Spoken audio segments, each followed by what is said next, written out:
কোন পয়গম্বরের কিসমতে যা হয় নাই আপনার আমার নবী মুহাম্মদ সাল্লাল্লাহু আলাইহি ওয়াসাল্লামকে আল্লাহ রাব্বুল আলামিন সেই মর্যাদা দিয়েছেন। জোরে কোন সুবহানাল্লাহ। ধুলির ধরা থেকে রাসূলকে আরশে আজিমে নিয়ে যাওয়া হবে। বোরাক এলো। বোরাক হচ্ছে বারকুন থেকে উৎপত্তি। এর অর্থ হচ্ছে বিজলি, বৈদ্যুতিক গতি সম্পন্ন। ঘোড়ার চাইতে ছোট, খচ্চরের চাইতে বড়, এই জাতীয় একটা প্রাণীর মতো হযরতে জিবরাইল নিয়ে আসলে। আমাদের দেশে কারো কারো বাড়িতে আয়নায় বাঁধানো থাকে এই ছবিটা। ঘোড়া আছে, দুইটা ডানা আছে, মাথাটা মেয়ে লোকের মতো, চুলগুলো ঝুলে পড়ছে, নিচে লেখা আছে হাজা বুরাকুন নবী সাল্লাল্লাহু আলাইহি ওয়াসাল্লাম। আন্দাজে কোথায় পাইছে আল্লাহ জানে, মিথ্যে কথা, বাজে কথা। আল্লাহ এরকম একটা মেয়ে লোক মার্কা ঘোড়া পাঠাইছিল হুজুরকে নেওয়ার জন্য, এটা কথা হইল। রাসূলকে মক্কা থেকে, উম্মে বাবে উম্মে হানি থেকে হুজুরকে বের করে নিয়ে যাওয়া হলো বাইতুল মাকদাসে। সমস্ত পয়গম্বর দুনিয়া আল্লাহ যাদের পাঠিয়েছিলেন সমস্ত রূহ উপস্থিত ছিল সেখানে। রাসূল করিম সাল্লাল্লাহু আলাইহি সাল্লাম এখান থেকে মেরাজ করলেন। এতটুকু ছিল ইসরা। কোরআনে কারীম বলছে, আজকের কারি সাহেব যেখান থেকে তেলাওয়াত করেছিলেন, সুবহানাল্লাযী আসরা বিআবদিহি লাইলাম মিনাল মাসজিদিল হারামি ইলাল মাসজিদিল আকসা ইলা আখিরিল আয়া। কারো কারো মাথার মধ্যে যারা বিজ্ঞান পড়াশোনা করে বা আধুনিক চিন্তিত লোক, আধুনিক শিক্ষিত লোক, তাদের মধ্যে এই চিন্তাটা আসতে পারে যে ল অফ গ্র্যাভিটেশন পার হয়ে, মাধ্যাকর্ষণ শক্তি পার হয়ে একটা জড় পদার্থ, একটা জড় শরীর কি করে মাধ্যাকর্ষণ পাড়ি দিয়া উপরে চলে গেল, এটা হাউ ইজ ইট পসিবল, এটা কি করে সম্ভব? চিন্তাটা মাথার মধ্যে আসতে পারে। কিন্তু এখন আর ওইসব চিন্তা নিতে নাই। আমি হিউস্টনে দেখে এলাম আমেরিকার সেই মহাশূন্য গবেষণাগার।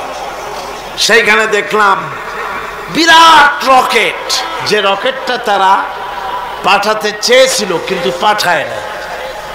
কি সব প্রবলেম হয়েছে সেই জন্য সেই তৈরি করা রকেটটা দেখলাম।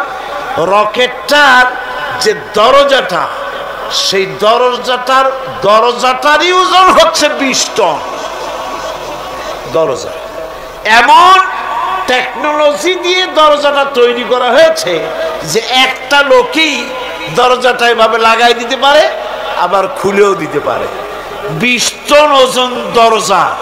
আর পুরা রকেটটার ওজনটা কি হবে চিন্তা করেন।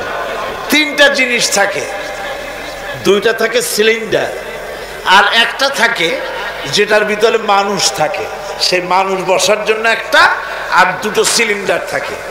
যখন এখান থেকে ছেড়ে দেওয়া হয় তখন দুই দিকে 2টা যে কোল বালিশের মতো থাকে, দেখছেন কিনা ছবিতে আপনারা, এই 2টো জ্বলে পড়ে গেল। যাওয়ার সময় এই 2টোতে যে ফোর্স লাগিয়ে দিল, এই ফোর্সে ল অফ গ্র্যাভিটেশন পার করে দিল। এরপর আর তার কোনো তেল লাগবে না, বিনা তেলে যত খুশি তত উপরে চলে যেতে পারবে। চিন্তা করলাম, মানুষের মাথায় যদি এই জ্ঞান আল্লাহ দেন, এত জনের জিনিস এত পাওয়ারফুল করে ছেড়ে দেওয়া হয়েছে, ল অফ গ্র্যাভিটেশন পার হয়ে যাওয়ার পর মাধ্যাকর্ষণ শক্তি শুধু পৃথিবীর নাই, প্রত্যেকটা গ্রহ, প্রত্যেকটা উপগ্রহের আলাদা আলাদা মাধ্যাকর্ষণ আছে। যদি তা না থাকতো, একটা থেকে আর একটা বিচ্ছিন্ন হয়ে পৃথিবীতে লন্ডভন্ড হয়ে যেত। প্রত্যেকটার আলাদা আলাদা মাধ্যাকর্ষণ শক্তি আছে। তো সেই জিনিসটা এভাবে চলে যায়। আল্লাহ রাব্বুল আলামিন তার হাবিবকে নেবেন, আপনার অত চিন্তা কেন? যেটা গেল কেমনে, এটা কি করে সম্ভব? আপনার মাথায় ঢুকবে না, আপনার আমার মাথায় ঢুকবে না। ঢুকবে না বলেই ঘটনার সূত্রপাত আল্লাহ কেমনে করছে সেদিকেই লক্ষ্য করে। দুনিয়ার মানুষ, তুমি আমার কুদরত তোমার মাথায় ঢুকবে না, সেই জন্য ইসরার ঘটনা বলতে গিয়া রব্বুল আলামিন শুরুই করলেন সুবহানাল্লাযী আসরা বিআবদিহি। সুবহানাল্লাযী, সমস্ত দুর্বলতা অক্ষমতা থেকে মুক্ত সেই সত্তা যিনি তার বান্দাকে ইসরা করিয়েছেন, মেরাজ করিয়েছেন। সুবহানাল্লাহ। সমস্ত দুর্বলতা অক্ষমতা থেকে মুক্ত তিনি পার করে নিয়ে গিয়েছেন। তারপরে মুহূর্তের ভিতরে মহাশূন্য পাড়ি দিয়ে, সেই মহাশূন্য মানে কি? এইখান থেকে সূর্য কত দূরে জানেন না? 9,30,00,000 মাইল দূরে এখান থেকে সূর্য।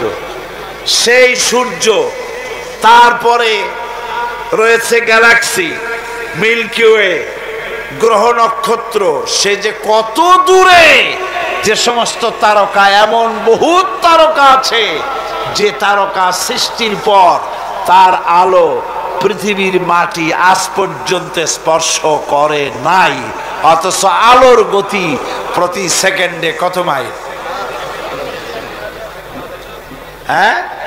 1,86,000 মাইল।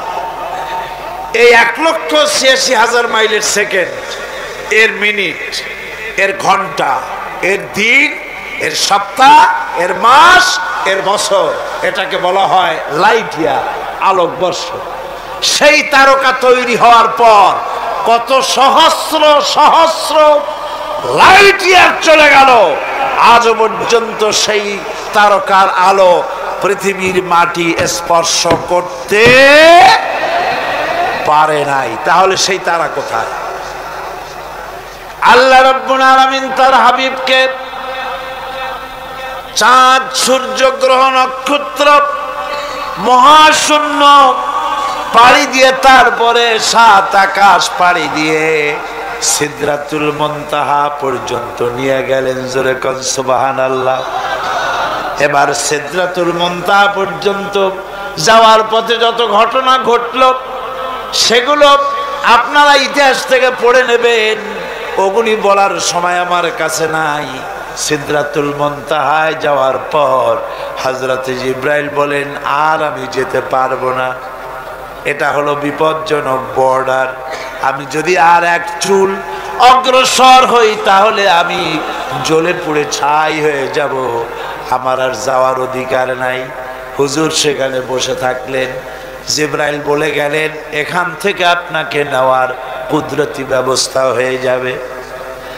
রাসূল দুনিয়ায় ফিরে এসে হযরত বেলালকে ডেকে বলেছিলেন, বেলাল গো, এমন কি আমল তুমি করো আমারে শোনাও। হযরত বেলাল বলেন, হুজুর আমার আমল তো সব আপনি জানেন। কয় না, কি করো শোনাও। বেলাল বলেন, হুজুর খাস আমলের মধ্যে এতটুকু আছে যে আমি কখনো বিনা উজুতে থাকি না, যখন উজু চলে যায় উজু করি, আর উজুর ইহতিমামের জন্য 2 রাকাত নফল নামাজ পড়ি। হুজুর বলেন, বেলাল তুমি এই আমল ছাড়বা না, কারণ সিদরাতুল মুনতাহায় হযরত জিবরাইল আমারে যখন ছেড়ে চলে গেলেন, আমার একা একা বড় ভয় লাগতে লাগলো। তখন আমার মনে হচ্ছিল তুমি যেন আমার চতুর্দিকে হাঁটতেছো। আমার ভাইয়েরা, রফরফ নামক বিছানা চলে এলো। কুদরতি এই বিছানায় চড়ে নবীজি আল্লাহ রাব্বুল আলামিনের দরবারে আরশে আজিমে পৌঁছে গেলেন। জোরে বলেন সুবহানাল্লাহ, জোরে বলেন সুবহানাল্লাহ। যেখানে পৃথিবীর কোন মানুষের যাওয়া সম্ভব নয়, গোটা পৃথিবীর মানুষের মর্যাদা আল্লাহ পাক বাড়াই দিলেন, আরশে আজিমে হুজুরকে নিয়ে গেলেন। তারপরে তিনি কথাবার্তা হুজুরের সাথে কি বললেন, সেই কথাগুলি নিয়ে আমাদের দেশে কথা হলো এই যে হুজুরকে নিয়ে আল্লাহ 5 ওয়াক্ত নামাজ দিছিলেন তো 50 ওয়াক্ত।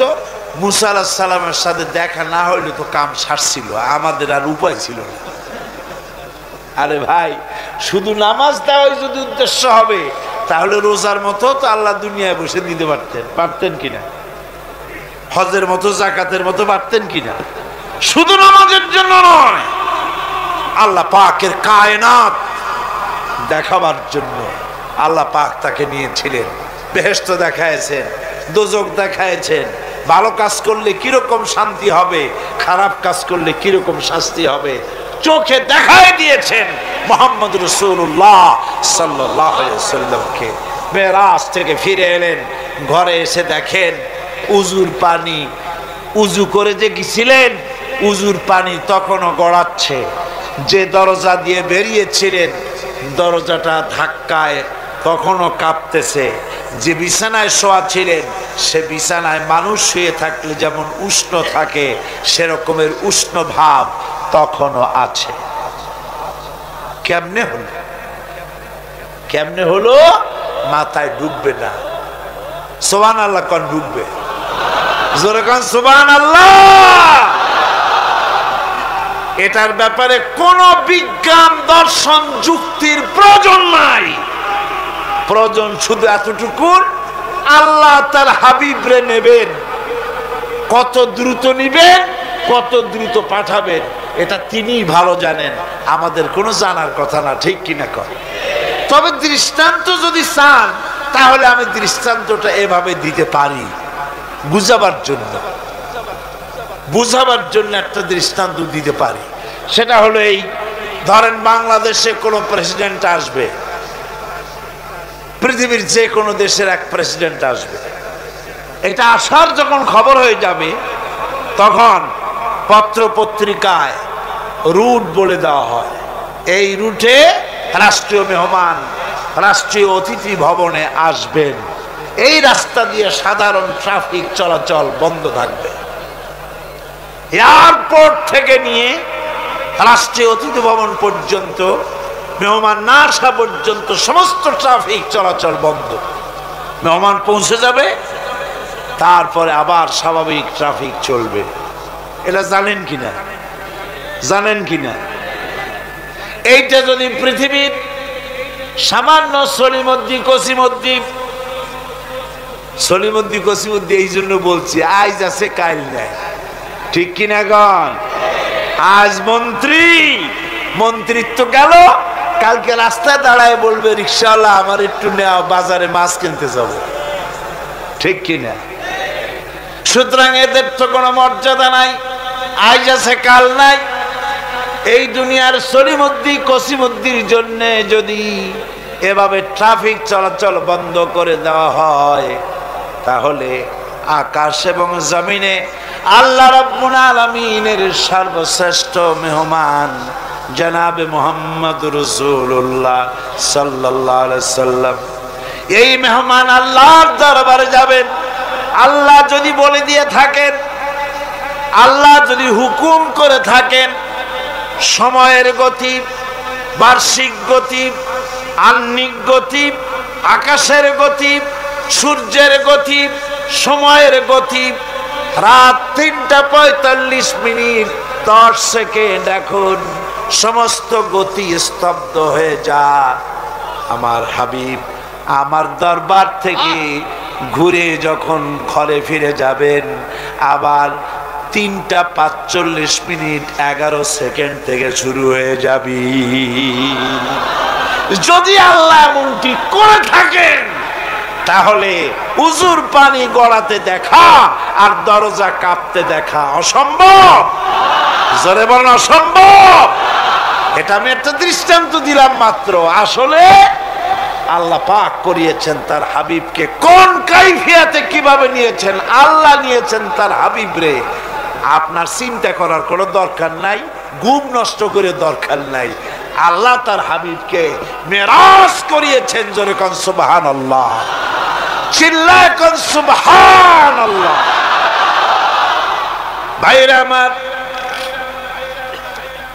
নবীজি মেরাজ থেকে ফিরে এলেন, এবার আসল দায়িত্ব এসে গিয়েছে। মেরাজের পরই মদিনা মুনাওয়ারায় রাসূলুল্লাহ হিজরত করলেন। এই হিজরতের পর আল্লাহর নবী মদিনা শরীফে এসে ইসলামী স্টেট কায়েম করে দিলেন। আজ নবী প্রেসিডেন্ট হয়ে গেছেন। জোরে কোন সুবহানাল্লাহ, জোরে সরে বলেন সুবহানাল্লাহ। আমার বন্ধুগণ, নবীজির টুপি সুন্নত, নবীজির টুপিটা মাথায় লাগায়। নবীজি মিষ্টি পছন্দ করতেন, মিষ্টি সুন্নতটা পছন্দ করি। নবীজি কদু খাইতেন, কদু খাওয়া সুন্নতটা পছন্দ করি।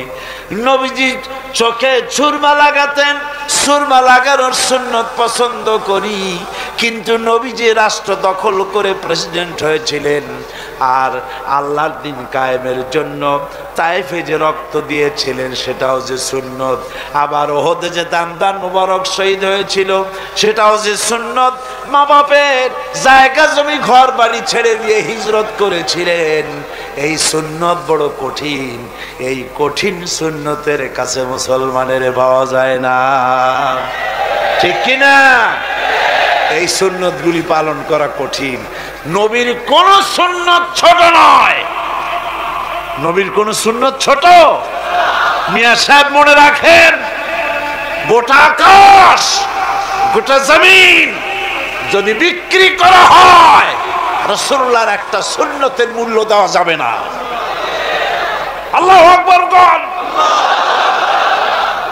রাসূলের সুন্নতের এত মর্যাদা।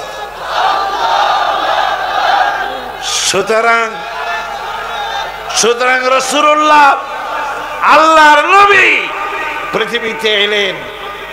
আমরা রাসূলের এই সব সহজ পালনের সুন্নতগুলির পথে আছি, কিন্তু কঠিন সুন্নতের কাছে নাই, ঠিক কিনা? ঠিক কিনা?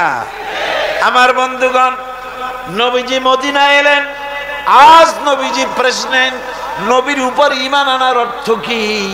ঈমান আনার অর্থ এটা শুধু নয়, রবিউল আউয়াল মাস এলো আর ইয়া নবী সালাম আলাইকা, ইয়া রাসূল সালাম আলাইকা, তুম পর লাখো সালাম, হাজারো সালাম, কোটি সালাম। এরপরে বাজারের সব মিষ্টিগুলি খাইয়া ভাবলাম, যেন বলে দিলাম রসুল দেখো তোমারে কত ভালোবাসি, তোমার মহব্বতে বিরাট একটা মিছিল করছি, তোমার মহব্বতে বাজারের সব মিষ্টি খাইয়া ফালাইছি, বলো আর কত তোমারে ভালোবাসা যায়। আহারে, ওই নবীরে গাল দেওয়া হলো, কয়জন তোমরা মরছো? নবীরে গাল দেওয়া হলো, নবীর সুন্নত ভুলণ্ঠিত হতেছে। নবী যেই উদ্দেশ্যে এসেছিলেন পৃথিবীতে, দান মোবারক শহীদ করে দিয়েছিলেন, সেই ইসলাম জমিন থেকে বিদায় হয়ে যায়। সেজন্য কি অবদান তোমার? শুধু মিলাদ পড়লে পরে নবীজির ওই সুন্নত, নবীর ইমানের হক আদায় হবে না। জোরে বলেন হবে নাকি? কি কোন হবে? হবে না। রাসূলুল্লাহ মদিনায় আসলেন, আজ রাসূল প্রেসিডেন্ট। সুবহানাল্লাহ কর। প্রেসিডেন্ট, রাষ্ট্রপতি। রাসূলুল্লাহ রাষ্ট্রপতি হয়েছেন। দুনিয়ায় আরো তো কত রাষ্ট্রপতি, দুনিয়ায় যত রাষ্ট্রপতি হলো, ক্ষমতায় থাকাকালীন দেশি ব্যাংকে বিদেশি ব্যাংকে জনমের মতো টাকা জমা করলো। ক্ষমতায় থাকলে টের পাওয়া যায় না, যখন ক্ষমতা চলে যায় তখন দুর্নীতি দমন বিভাগ এত দুর্নীতি তালাশ করে খুঁজে খুঁজে পায়, তখন তারা চিন্তা করে লোকটা যদি সুযোগ পেত তাহলে গোটা বাংলাদেশ বিদেশি ব্যাংকে জমা দিয়ে দিত, ঠিক কিনা? সুতরাং আজ বুঝতে হবে, আজ রাসূলের আদর্শ, রাসূল রাষ্ট্রপ্রধান ছিলেন, সেই রকম রাষ্ট্রপ্রধান চাই। রাসূল প্রেসিডেন্ট, ঘরে খাবার নাই। আহা, ঘরে খাবার নাই। নবীর উপর ঈমান শুধু দরুদ পড়ে হবে না, দরুদ তো পড়বই, কারণ রাসূলুল্লাহ বলেছেন আমার নামে যদি একবার কেউ দরুদ পড়ে আল্লাহ পাক তার আমলনামায় 10টা নেকি লিখবেন, আর আমলনামা থেকে 10টা গুনাহ আল্লাহ মাফ করে দিবে। সুবহানাল্লাহ। দরুদ তো পড়বই, কিন্তু শুধু দরুদ নয়, রাসূলুল্লাহ প্রেসিডেন্ট, আহা, ঘরে খাবার নাই। আমার মা, আমাদের মা হযরত আয়েশা সিদ্দিকা রাদিয়াল্লাহু তাআলা আনহা বলেছেন, নবী পরিবারের ঘরে মুসালসাল এমন অনেক রাত চলে গেছে, অনেক দিন চলে গেছে, মাস চলে গেছে, নবীর ঘরে চুলায় আগুন জ্বলে নাই। রাসূলুল্লাহ ক্ষুধার্ত হয়ে ঘরের মধ্যে প্রবেশ করেছেন, বলেছেন আয়েশা রে, সারাদিন কাজ করে করে হয়রান হয়ে গেছি, আমার একটু খাবার দাও। হযরত আয়েশা কেন্দে কেন্দে বলেন, ইয়া রাসূলুল্লাহ, আল্লাহর নামে কসম করে বলি আমি আয়েশার ঘরে পানি ছাড়া কোনো খাবার নাই। এই ছিল রাসূলুল্লাহ রাষ্ট্রপ্রধান, মানুষের দুয়ারে দুয়ারে পৌঁছেছে, খাবার পৌঁছে দিয়েছে। আর চুরি নাই, ডাকাতি নাই, জেনা নাই, ব্যভিচার নাই, ধর্ষণ নাই, দরজা খুলে মানুষ ঘুমাবার সুযোগ পেয়েছে। রাসূলুল্লাহ বলছেন খায়রুল কুরুনে কারনি, শ্রেষ্ঠ যুগ আমার যুগ। শ্রেষ্ঠ যুগ কার যুগ? নবীর যুগ। সেই যুগ রাসূলুল্লাহ বাজারে যাচ্ছেন, বাড়ি বাড়ি গিয়ে বলছেন, এতিমেরা, ও বিধবারা, বাজার যদি না থাকে আমাকে বলো, আমি তোমাদের বাজার করে দেব। সুবহানাল্লাহ বিহামদিহি, সুবহানাল্লাহ কোন। ভাইয়ের আমার, হযরত ওমর রাদিয়াল্লাহু তাআলা আনহু বলেন, আমি রাসূলুল্লাহর খেদমতে গিয়েছিলাম, হুজুরকে গিয়ে সালাম দিলাম, আল্লাহর নবী শোয়া ছিলেন, তিনি উঠে যখন বসলেন আমি দেখতে পেলাম নবীজি যে শোয়া ছিলেন তা ছিল দড়ি দিয়ে বুনানো একটা খাটিয়া, ওই খাটিয়ার উপরে শোয়া ছিলেন। পিঠের দিকে তাকায় দেখলাম ওখানে কোনো বিছানা নাই, চাদর নাই, বালিশ নাই, এমন জায়গায় রাসূলুল্লাহ হাত মোবারক মাথার তলে দিয়া দড়ির উপরে শোয়া ছিলেন। দড়ির বুনানো খাটিয়া আজও মক্কা মদিনায় রাস্তায় রাস্তায় দেখা যায় খাটিয়াগুলা, এর উপরে হুজুর শোয়া। হুজুর যখন বসলেন দেখলাম তাকায়া রাসূলের পিঠে দড়িগুলার দাগ কেটে আছে। আমি বাচ্চা শিশুর মতো কেঁদে ফেললাম, বললাম ইয়া রাসূলুল্লাহ, এই পৃথিবীর কাফির বেঈমানেরা এত সুখ করলো আর আপনার পিঠে দড়ির দাগ, আমার সহ্য হয় না, হুজুর অনুমতি দেন আপনার জন্য একটা তোষক বানাইয়া দেই। রাসূল আমার বলেন, ওমর রে, এই পৃথিবীতে আমি সুখ করতে আসি নাই, শান্তি করতে আসি নাই, আমি পৃথিবীতে এসেছি মানবতার মুক্তির জন্যে। আমি যদি ইচ্ছা করি আর ওহদ পাহাড়টারে বলি, ওহদ পাহাড় আমার জন্য সোনায় পরিণত হয়ে যা, ওহদের আস্ত পাহাড়টা আমার জন্য সোনা হয়ে যেতে পারে। আমার বন্ধুগণ, রাসূলুল্লাহ ব্যাংক উদ্বোধন করলেন। ব্যাংক উদ্বোধন করতে গিয়া আল্লাহ নবী বললেন, মান তারাকা দায়নান আও দিয়ান ফালাইয়া। আমার রাষ্ট্রের ভিতরে কোন মানুষ যদি ঋণগ্রস্ত অবস্থায় মারা যায়, তাহলে ওই ঋণ পরিশোধ করার মতো অর্থ যদি তার কাছে না থাকে, তাহলে তার ঋণের বোঝা, তার বিবি বাল বাচ্চার বোঝা, সব বোঝা আমি মুহাম্মদ সাল্লাল্লাহু আলাইহি ওয়াসাল্লাম আমার কাঁধের উপরে উঠাইয়া নিলাম। সুবহানাল্লাহ বলেন। এমন এক রাষ্ট্র ব্যবস্থা কায়েম করেছিলেন আমার নবী। আজ বলা হয় ইসলাম নারীকে অধিকার দেয় নাই, বলে না? তথাকথিত এক শ্রেণীর প্রগতিবাদী, ওরা নিজেদেরকে দাবি করে প্রগতিবাদী, আসলে গতিমাত্রই যে প্রগতি নয়, তা এই দুর্গতিরা জানে না। কথা বুঝতে পেরেছেন? ওরা বলে ইসলাম নারীকে অধিকার দেয় নাই, ইসলাম নারীকে বোরখা দিয়া পেঁচাইয়া তার অধিকার নষ্ট করেছে। নাউজুবিল্লাহ। আমার মা বোনেরা, আমার ভাইয়েরা, যে নবীর উপর ঈমান আনার কথা বলা হচ্ছে, ওই নবীর সব বিষয় ঈমান আনতে হবে। নবীজি নারীর যে অধিকার দিয়েছেন, এই পৃথিবীতে এত বড় অধিকার আর কেউ দেয় নাই। জোরে বলেন সুবহানাল্লাহ।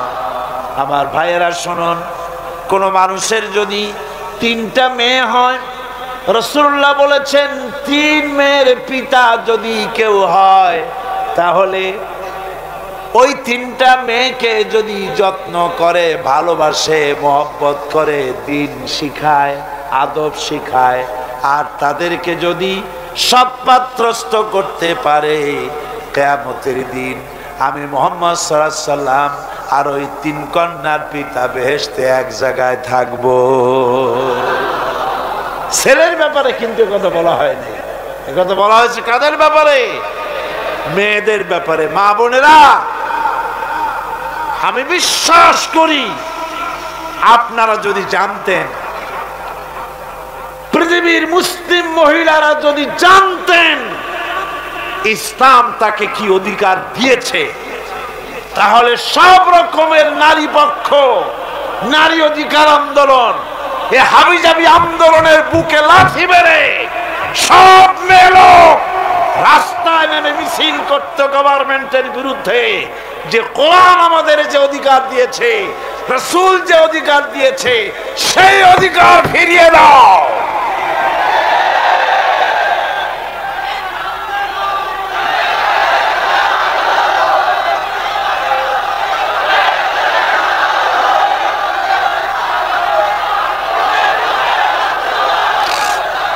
আমার বন্ধুগণ, রাসূলুল্লাহ বলেছেন, ভালো করে শোনেন, রাসূলুল্লাহ বলেছেন মেয়েদেরকে গালি দিও না। অনেক লোক আছে মেয়েদেরকে গালি দেয়, কন্যাকে গালি দেয়। হুজুর বলেছেন মেয়েদের গালি দিও না, কারণ আমি মুহাম্মদ সাল্লাল্লাহু আলাইহি সাল্লাম মেয়েদের পিতা, আমি মেয়েদের পিতা। সুবহানাল্লাহ, সুবহানাল্লাহ।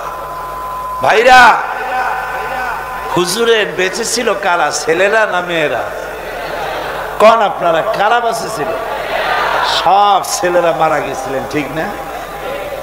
একটা হাদিস আপনি আমাকে দেখাতে পারবেন না, এমন একটা হাদিস নাই ছেলেরা মরে যাওয়ার পর হুজুর দুঃখ করে একদিন মুনাজাত করেছেন, আল্লাহ সব ছেলেগুলো নিয়ে গেলা, আমার একটা ছেলে দাও।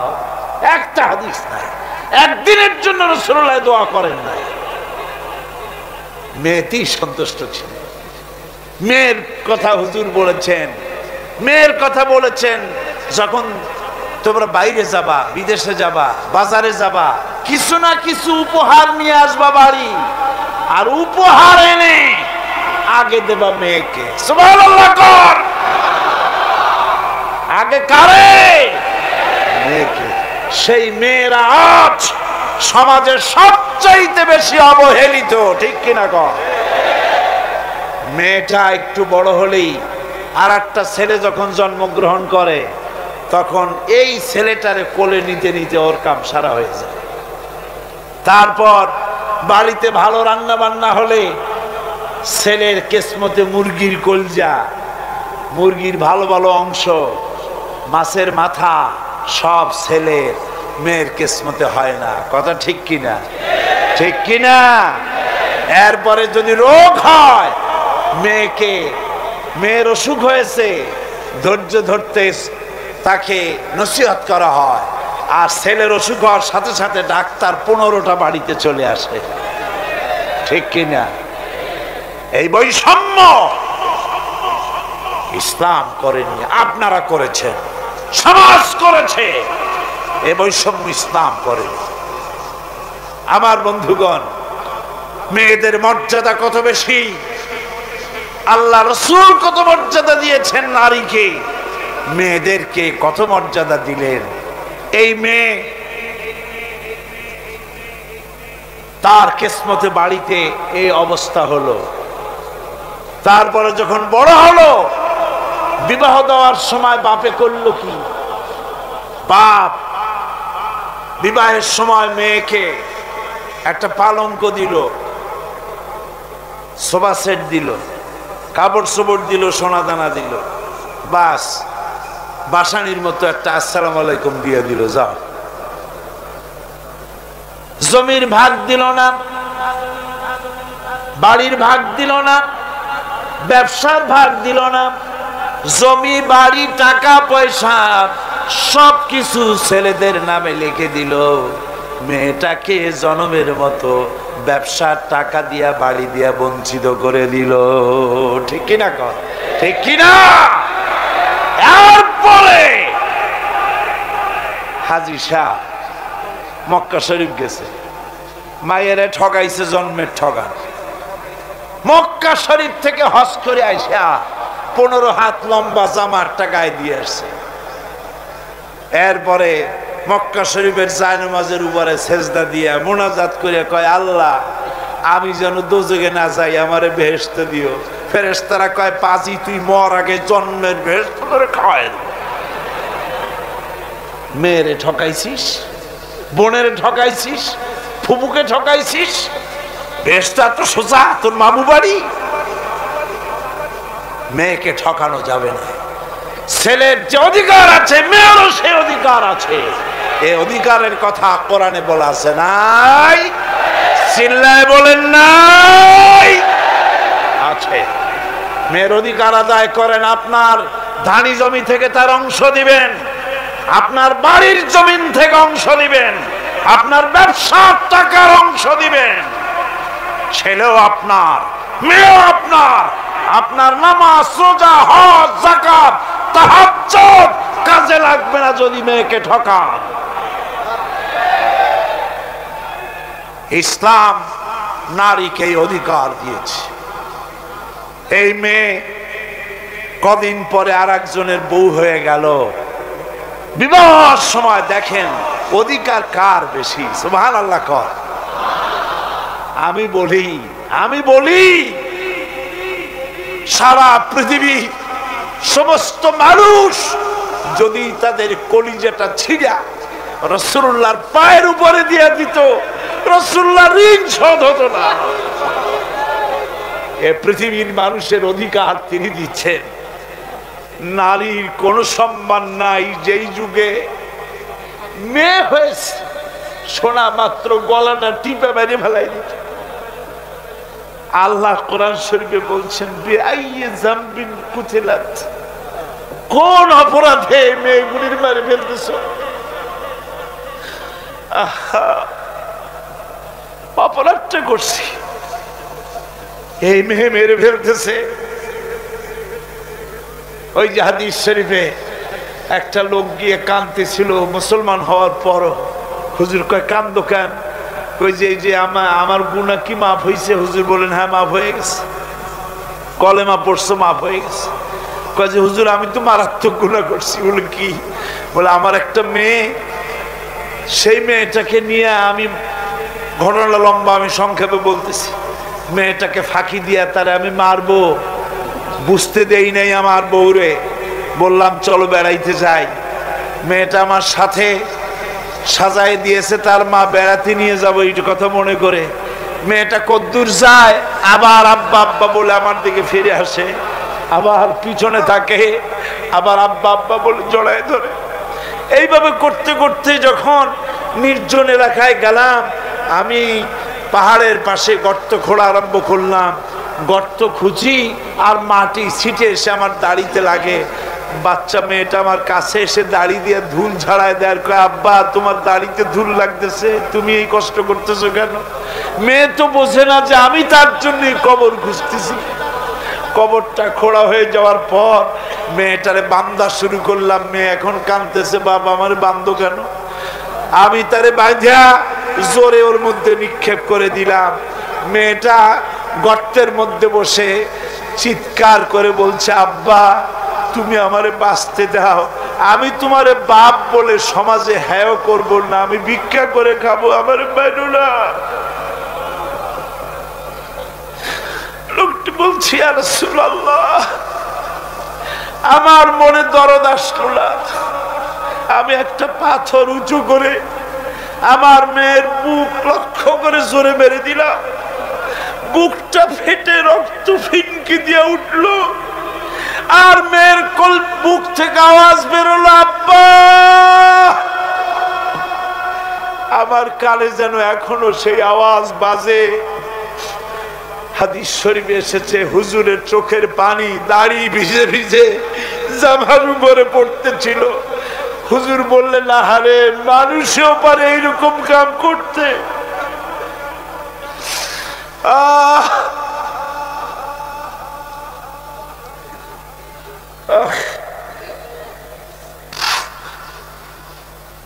পৃথিবীতে নারীর যখন কোনো সম্মান ছিল না, মর্যাদা ছিল না, সেই সময় আমার রাসূল, আমার বিশ্বনবী নারীদেরকে সম্মানের হাত ধরে গর্তের ভিতর থেকে উঠাইয়া রানীর সিংহাসনে বসায় দিলেন। সুবহানাল্লাহ, মায়ের মর্যাদা দিয়ে দিলেন। সুবহানাল্লাহ, নারীরা আমাদের মায়ের জাত, নারীরা আমার কি এর জাত? মায়ের জাত। আমার মা বোনেরা, তোমাদের সম্মান কত তোমরা জানো না। আমরা পুরুষ, আমাদের পায়ের তলে জুতা, আর তোমরা আমাদের মায়ের জাত, তোমরা নারী, তোমাদের পায়ের তলে আল্লাহর জান্নাত, আল্লাহর বেহেশতটা তোমাদের পায়ের তলে। এই সম্মান আল্লাহ তোমাদের দিয়েছে, নবী দিয়েছেন। সুবহানাল্লাহ কর। ভাইরা আমার, অধিকার ইসলাম দিয়েছে। বিবাহ যখন হয়, এই বিবাহের সময় এজেন্ট আনতে হয়, আর বিবাহ হচ্ছে বিবাহ বৈঠক। এজেন্ট আনার জন্য ওই যে কি জানি কয়, ম্যারেজ রেজিস্ট্রার বা মৌলবি সাহেব, কার অনুমতি আগে নেয়? বলেন, কার অনুমতি? তাহলে অধিকার ইসলাম পুরুষে দিল না মেয়ে লোকের দিল? আগে মেয়ে লোকের কাছে যাও, মেয়েটাকে জিজ্ঞেস করো সেই বিবাহে রাজি আছে কিনা। সুবহানাল্লাহ পড়ে, এই বিবাহে রাজি আছে কিনা জিজ্ঞেস করো, তার অধিকারই বেশি। এরপরে এই বিবাহে করার ব্যাপারে কত বৈষম্য। আজ বিবাহ করতে গেলে যৌতুকের প্রথা এসেছে। রাসূলুল্লাহ যৌতুক দিয়েছিলেন, ওটা যৌতুক না, ওটা উপহার, ওটা হাদিয়া। রাসূলুল্লাহ তোহফা দিয়েছিলেন হুজুরের জামাই। সুবহানাল্লাহ, কি জামাই!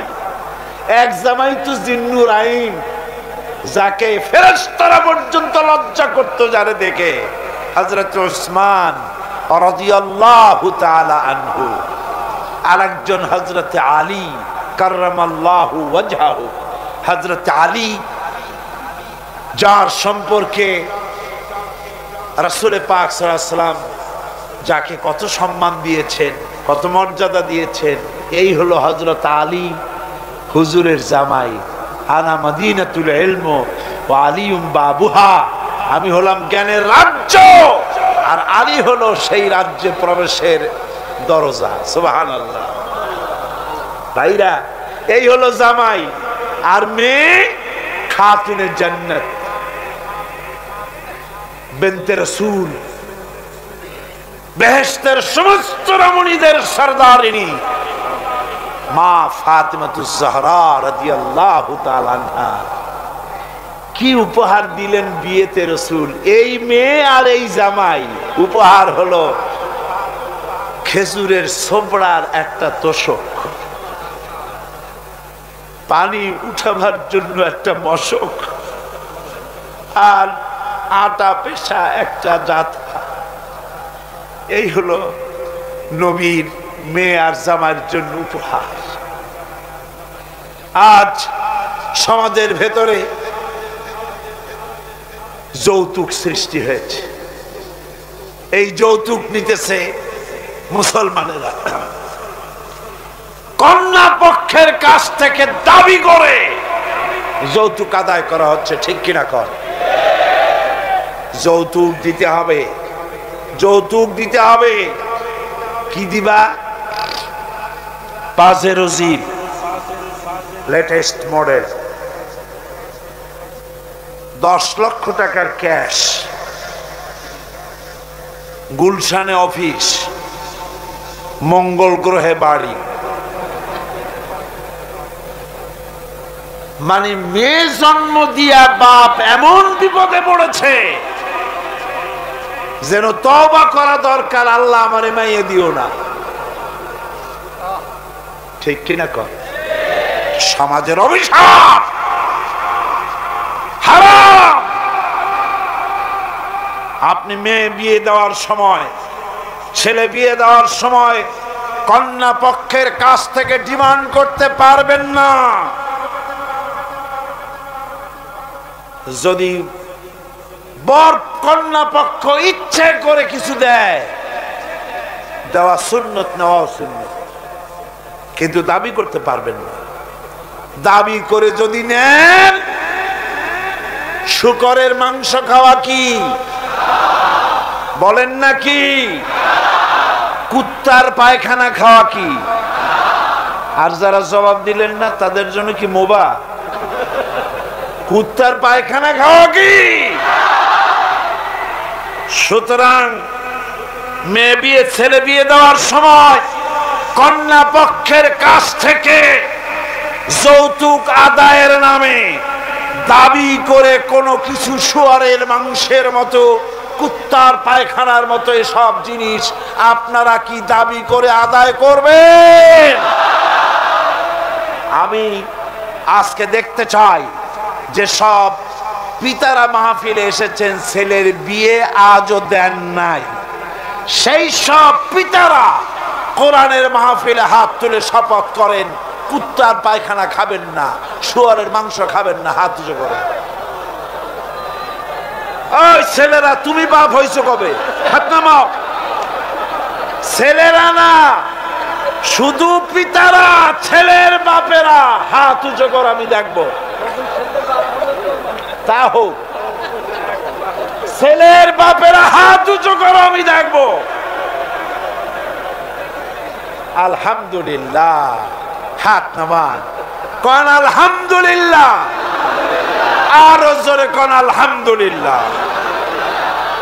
এবার তোমরা যারা হাত উঠাতে গিয়ে বেকুব হইছো, এইবার তোমরা জওয়ানেরা, তরুণেরা, ছাত্ররা, যুবকেরা, তোমরাও তো বিবাহ করবা। যারা বিবাহ করো নাই, বিয়ে করার সময় তোমার এই চিন্তা করা দরকার